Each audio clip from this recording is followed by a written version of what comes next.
Eh ben, écoutez, déjà ravi de vous parler parce que depuis 2004 que je vous écoute, ça fait un petit bout de temps.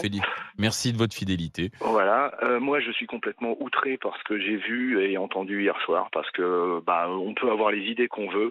Je veux dire, le NPA, LFI et toute l'extrême gauche peut se réjouir, mais qui se réjouissent devant leur télé à la rigueur. Mais qu'on aille faire la fête, place de la République, à Rennes, à Strasbourg ou autre, pour la mort d'une personnalité publique et politique, je trouve ça absolument odieux, quoi. Voilà. Odieux. Alors attendez, Wallace, restez avec nous parce qu'on a Kevin qui vient de nous appeler. Kevin qui est dans les Yvelines. Bonjour Kevin. Oui, bonjour à tout le monde. Parce que vous étiez place de la République hier, justement. Oui, tout à fait. Tout à fait. Moi, pourquoi avez-vous tenu à y aller alors, dites-nous? Alors moi, j'ai tenu à y aller, donc pas pour célébrer la dépouille de Jean-Marie Le Pen en tant qu'humain et le corps humain. Moi, j'y étais pour l'idéologie. Moi, j'y étais, c'est un symbole. Comme vous le dites, hein, là, les médias sont en bout. Tout le monde le voit comme un homme fort de la politique française qui a marqué son temps. Mais moi, j'ai été manifesté contre cette idéologie. Et la première pensée que j'ai eue, moi, quand Jean-Marie Le Pen est mort, moi, c'est pas pour sa famille, ses descendants, son parti. Moi, ça a été en premier lieu pour tous ceux qui ont été victimes durant la Seconde Guerre mondiale, parce que pour lui, c'est un détail.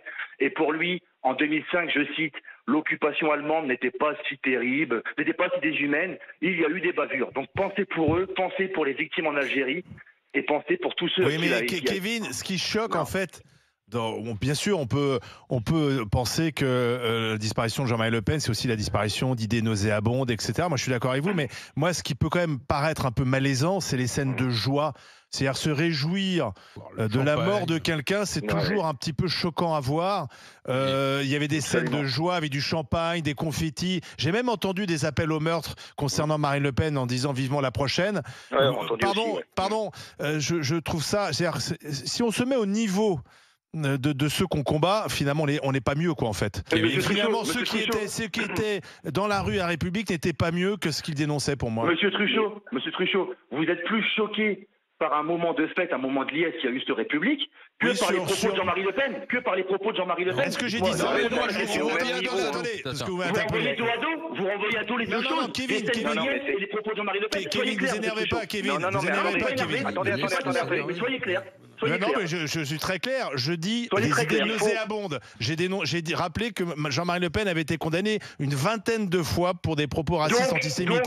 Pardon, mais je n'irai pas fêter la mort d'un homme. C'est une question d'éducation. Je pense que c'est simplement une question d'éducation que vous n'avez pas, Kevin. Mais c'est pas grave, on n'a pas la même éducation. Allez-y, Wallace. On est d'accord. Ouais, non, mais moi, ce que je voulais dire, c'est que si l'auditeur, là, il veut combattre des idées comme ça, Kevin, mais putain, mais qui vote dans les urnes, d'accord. Alors, non seulement, en plus, maintenant, on sait très bien que c'est magouille avec les histoires de Front populaire, etc., mais qui vote dans les urnes, mais qu'il n'aille pas se réjouir ce jour-là de la mort de quelqu'un. Je suis libre, monsieur. Même si c'est une histoire d'idées. Parce Allez-y, que vous me Kevin. faites rigoler les mecs d'extrême gauche. Mais vous, non, attendez, vous me faites rigoler les mecs d'extrême gauche. Mais vous êtes tous en train de gueuler. Attendez, laissez-moi finir.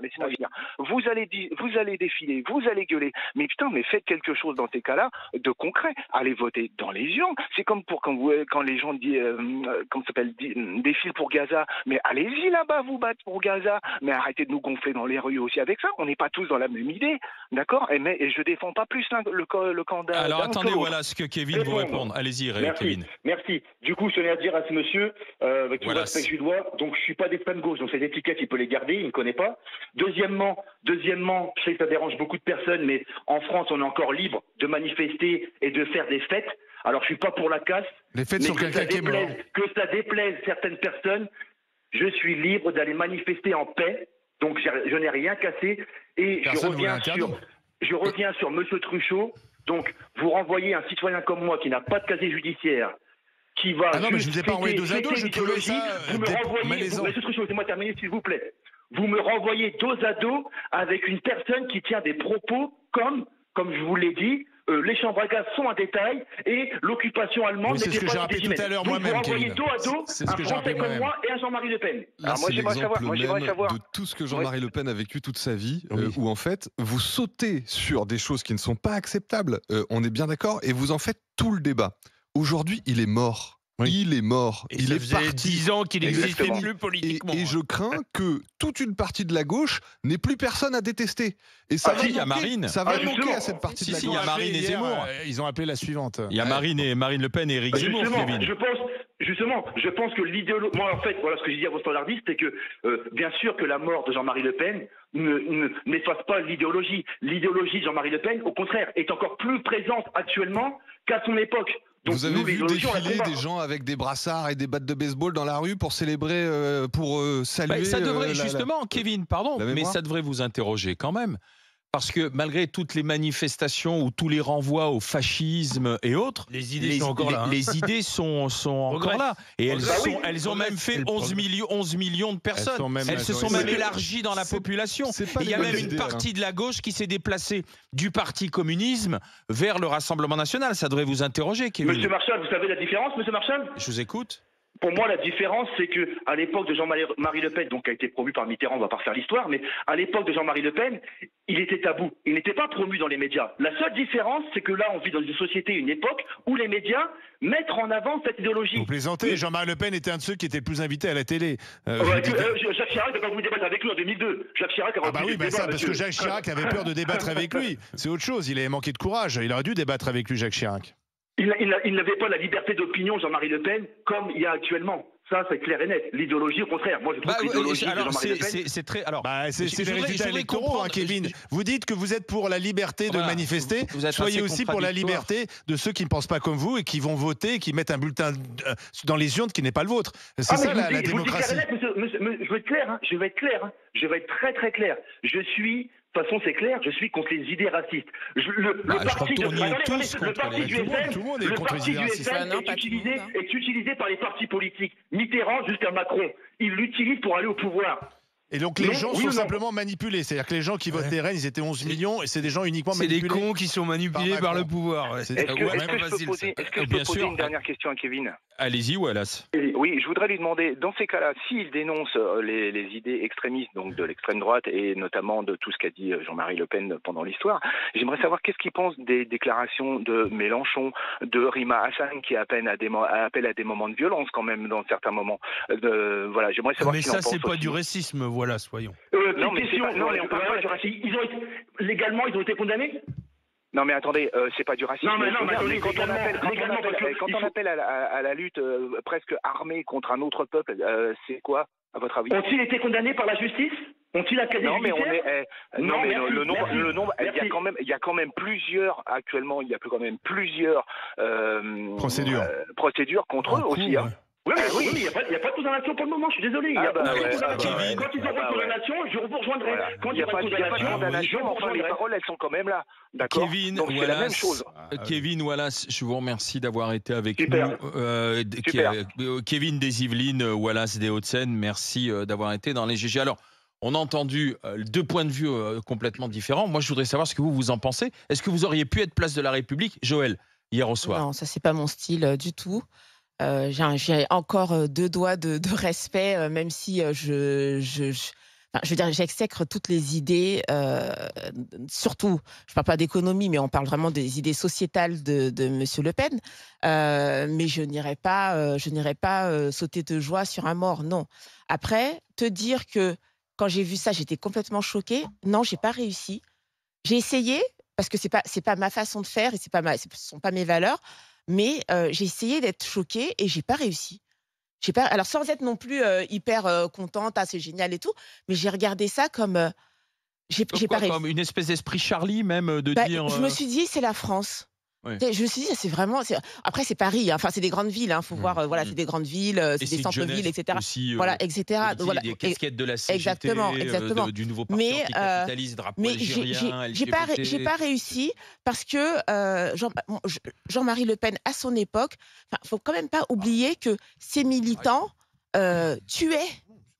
Je veux dire, il y a des gens qui sont morts, ils ont jeté une personne dans la... Si. Tu vas pas me dire non, alors toi tu refais l'histoire aussi. À Malik Oussekine, et tu le lis directement à des proches de Jean-Marie Le Pen. Des militants, des gens, en tout cas qui partagent, qui partagent des idées. Donc moi je peux pas regarder ça et être complètement choquée. Donc, par contre, c'est clairement avec ce qui s'est passé sur la place de la République. Non, parce que si on m'avait demandé, est-ce que absolument pas, parce que si on m'avait demandé devant nous, par exemple, aller chanter et tout, je t'aurais dit absolument pas. Mathilde Panot a dit c'était l'esprit Charlie. Moi je trouve que c'est aussi aussi indécent que les propos de Jean-Marie Le Pen qui l'ont fait condamner. Je le mets sur un même plan. Mais on met tous sur le même plan que Jean-Marie Le Pen. Ça en dit beaucoup sur ce qu'est devenu la France aujourd'hui, qu'on voit des gens qui boivent le champagne à la mort de Jean-Marie Le Pen avec des drapeaux algériens, des drapeaux LGBT. Ça en dit beaucoup sur comment a évolué notre France. Et t'as raison, Olivier, c'est aussi et d'abord un problème d'éducation que d'aller danser sur une tombe, quoi. C'est d'abord et avant tout un problème d'éducation.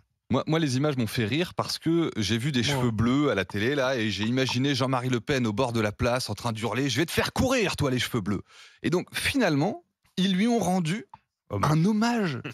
Ce sont les seuls qui ont fait un hommage à Jean-Marie Le Pen. Le fait qu'il soit là, autant à tirer des feux d'artifice, montre bien à quel point il a marqué la vie politique française. Et ces gens-là, au décès de Jean-Marie Le Pen, ils vont devoir se trouver de nouveaux épouvantails pour pouvoir sortir faire la fête. Ils vont peut-être même alimenter son réservoir électoral. Ils l'ont largement alimenté. Et je vais vous dire, je pense que Jean-Marie Le Pen a été dans l'outrance, dans les excès condamnables, je le redis, parce qu'il était... emmené dans cette forme d'opposition que tout le monde alimentait. Je pense que ses propos ont pu dépenser sa pensée, parfois, précisément parce qu'il était entré dans ce jeu, dans une espèce d'épouvantail. Oui, moi je suis assez d'accord, la gauche tombe dans le panneau. Là, en faisant ça, et je cite Mathilde Panot qui dit chez l'esprit Charlie, c'est complètement absurde, et elle tombe dans le panneau, la gauche. Au lieu de lutter sur les idées et d'être dans une contre-proposition, sur les sujets comme l'immigration, etc. C'est du champagne, c'est des slogans qui appellent à la mort de sa fille. Mais ça n'a aucun intérêt et ça ne fait que renforcer les gens qui votent Rassemblement National. Ça n'a aucun intérêt. Et la gauche, elle fait ça depuis des années. Et d'ailleurs, aujourd'hui, on voit où elle en est. Elle a perdu par On peut le regretter, mais c'est une liberté d'expression qui est tout à fait française. On peut pas en même temps célébrer Charlie, qui des fois appuie sur des choses. Moi, très sincèrement, voilà, c'était pas des humoristes. Oui, mais j'entends bien. Mais là, très sincèrement, dernièrement, ils ont fait une couverture avec l'affaire Pellico que j'ai trouvée odieuse au regard de la souffrance de cette femme. Mais c'est Charlie. C'est comme ça. Là, c'est pas les caricaturistes. Oui, mais ce que je veux dire, on parle de l'esprit Charlie. Donc, on parle pas des caricaturistes. On parle de l'esprit Charlie. Ça n'a rien à voir. C'est quoi le rapport, Joël ? Si, ça veut dire qu'on permet, même lorsqu'on n'est pas d'accord et que ça nous choque, que les Français, en tout cas, d'avoir un esprit un peu. Tu crois que Mathilde Panot dépend l'esprit Charlie ? J'en sais rien. Mais j'en sais rien. Je dis juste. Tu dis même que ça nous choque. Et quand on chante Pétain, ton chien est mort, ça te choque pas, toi ? Moi, ça me choque. Mais je te dis. Non, je te dis que ça me choque autant que du rafour crématoire. Pas très loin de la vérité, écoute, quand même. Excuse-moi, mais ça me choque autant que du rafour crématoire. Mais pourquoi est-ce qu'on dit ça ?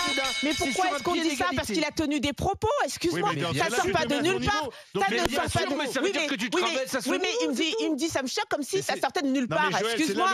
Et quand on entend Antoine, on dirait que en fait, Le Pen, il était raciste contre son gré. On l'a un petit peu poussé à être raciste, etc. Non, il était clairement raciste. Il a été condamné 20 fois dans cette récidive. Le problème, c'est que si tu te mets à son niveau, tu n'es pas mieux que lui. Mais moi, je te dis que du même niveau. Est-ce que vous voyez beaucoup de racisés, comme dirait la gauche Libération sur les photos ? Il n'y en a aucun. C'est la gauche Libération et Télérama qui a trouvé l'occasion de faire une. Alors, les scènes de Liesse vous ont-elles choqué ? On va regarder.